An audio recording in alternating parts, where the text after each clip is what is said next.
Welcome to this channel Smile. Hope you are learning easily with me and Subhadra.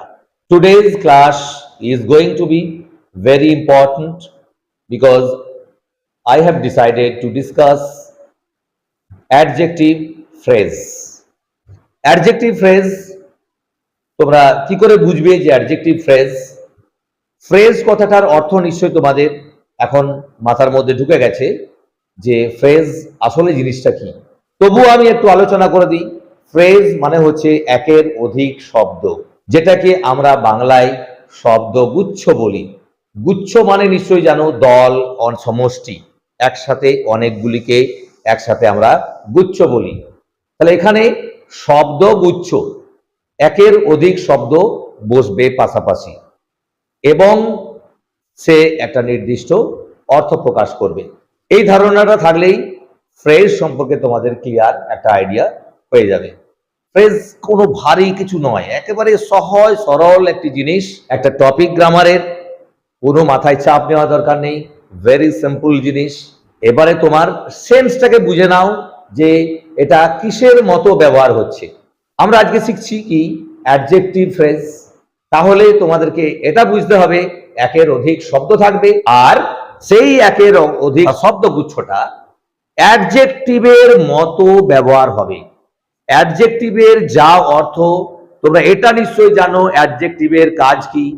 কোনো noun বা প্রোনাউনের দোষ, গুণ, অবস্থা, সংখ্যা, পরিমাণ ইত্যাদি বোঝায়, তাকেই অ্যাডজেক্টিভ বলে। এই ফ্রেজটাও তাই।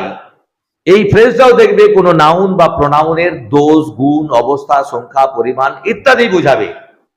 শুধুমাত্র একটি ওয়ার্ড থাকলে সেটা অ্যাডজেক্টিভ হবে, আর একের অধিক শব্দ যখন কোনো নাউন বা প্রোনাউনকে বিশেষিত করবে, কোনো নাউন বা প্রোনাউনের দোষ, গুণ, অবস্থা, সংখ্যা, পরিমাণ ইত্যাদি বোঝাবে, তখন সেই একের অধিক শব্দগুলোকেই তোমরা অ্যাডজেক্টিভ ফ্রেজ বলবে। নিশ্চয়ই তোমরা বুঝতে পেরেছো। এরপরে একটার পর একটা উদাহরণ দিয়ে তোমাদেরকে বোঝানোর চেষ্টা করা হচ্ছে। বাকিটা তোমাদেরকে সুভদ্রা বলছে, প্রত্যেকটা এক একটা উদাহরণ তোমাদেরকে দিচ্ছে। তোমরা খাতা এবং পেন নিয়ে রেডি হও। ও এক একটা বলে যাচ্ছে, ও ধীরে ধীরেই বলবে, কোনো অসুবিধা নেই। আর যদি তোমাদের কোনো অসুবিধা হয় কমেন্ট করে জানাবে, ওর ক্লাসগুলো কেমন লাগছে সেটাও তোমরা জানাবে। Subhadra, are you ready? Yes, sir. Okay, now let's start. First example, যে অ্যাডজেক্টিভ ফ্রেশ নাউনের আগে বা পরে বসে সেগুলোকে একটু লক্ষ্য করতে হবে। ফার্স্ট অফ অল, সঙ্গতি সম্পন্ন, ওয়েল টু ডু, হাতে বোনা, হ্যান্ড ওভেন, হস্ত নির্মিত, হ্যান্ড মেড, চন্দ্রলোকিত। এখানে চন্দ্রলোকিত বলতে বোঝাচ্ছে চন্দ্র আলোকিত, অর্থাৎ মুন লিড। নেক্সট, চরিত্রবান ব্যক্তি, ম্যান অফ ক্যারেক্টার। চরিত্রহীন ব্যক্তি, ম্যান উইথাউট ক্যারেক্টার, পাপে আসক্ত, অ্যাডিক্টেড টু ভাইস। কঙ্কালসার দেহ, body reduce to a skeleton. সম্মুখস্থ অর্থাৎ হলো সামনে, ইন ফ্রন্ট অফ। অশ্ব পৃষ্ঠস্থ অর্থাৎ অশ্বের দ্বারা পৃষ্ঠ। অন হর্স ব্যাক, কানে খাটো। হার্ড অফ হিয়ারিং, ভদ্র জনচিত, ওর্দি অফ জেন্টলম্যান। নেক্সট, অদ্বিতীয়, উইদাউট অ্যান ইকুয়াল, শয্যাগত। কনফাইন টু বেড, স্বাস্থ্যপ্রদ। কন্ডিউসিভ টু হেলথ, ঋণগ্রস্ত। ইনভলভড ইন ডেবিট, সহজলভ্য। ইজি টু অ্যাটেইনমেন্ট, হতবুদ্ধি। অ্যাট উইটস এন্ড, হতবুদ্ধি, অ্যাট উইটস এন্ড। ফুলের বিছানা। A bed of roses, আশার বীজ। Seeds of hope, গৃহের আনন্দ। Joys of home life, next, নির্বাসন দণ্ড, আ সেন্টেন্স অফ এক্সাইল, চশমা পরা লোক, a man with glasses on.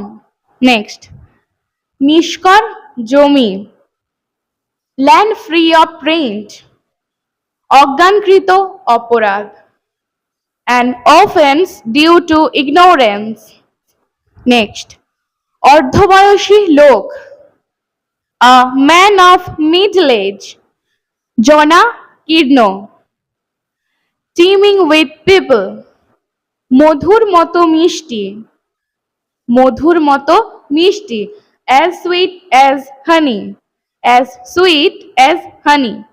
Next, পালকের মতো হালকা, as light as feather, বরফের মতো সাদা, as white as snow. তোমরা এগুলো সবই দেখো অ্যাডজেক্টিভ ফ্রেজ।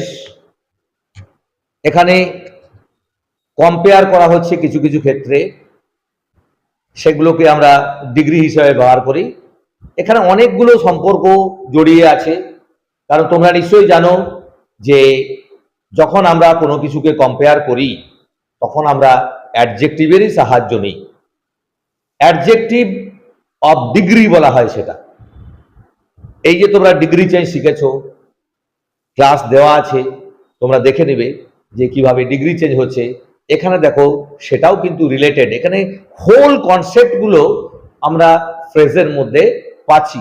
এগুলো খুব ইন্টারেস্টিং। তোমরা যদি এই ক্লাসগুলো করো তাহলে এবং পুরনো ক্লাসগুলোকে মিলিয়ে দেখো, তাহলে দেখবে কত রিলেটেড এই ক্লাসগুলো এবং এই বিষয়বস্তুগুলো। তোমরা যখন এগুলো শিখবে তখন your learning will become joyful.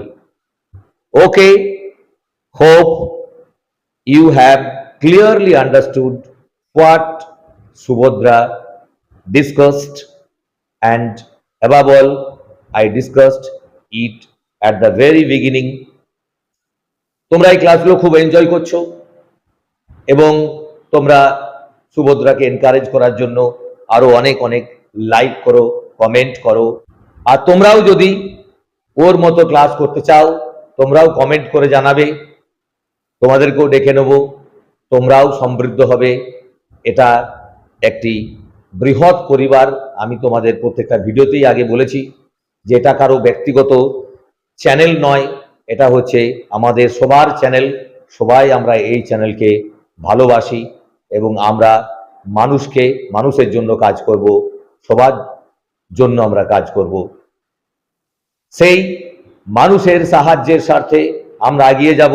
তোমরা আমাদেরকে সাহায্য করবে, তোমরাও এগিয়ে আসবে এই কাজে ব্রত গ্রহণ করার জন্য। Thank you very much. Have a good day.